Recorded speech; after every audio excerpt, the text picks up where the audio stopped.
सोई हुई उम्मीदों को जगाया, एक नया सवेरा लाया।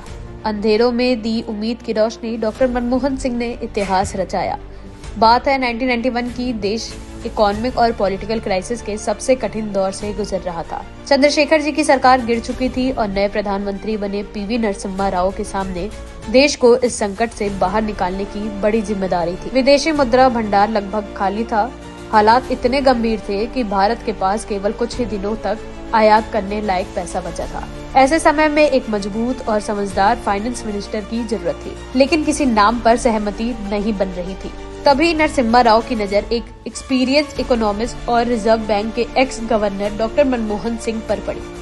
उस समय डॉक्टर सिंह किसी सरकारी पद पर नहीं थे। उन्हें इस जिम्मेदारी के लिए तैयार करना आसान नहीं था।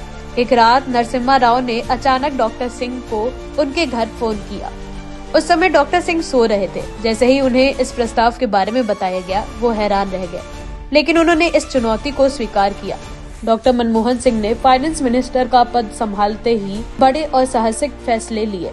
उन्होंने फाइनेंशियल एलपीजी की पॉलिसीज लागू की, जो देश की इकोनॉमी को एक नई दिशा में ले गई।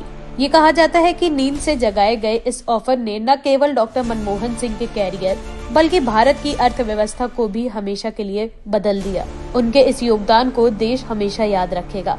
बाकी ऐसे ही इतिहास का आईना जानने के लिए सब्सक्राइब करें इन्फोलाल को।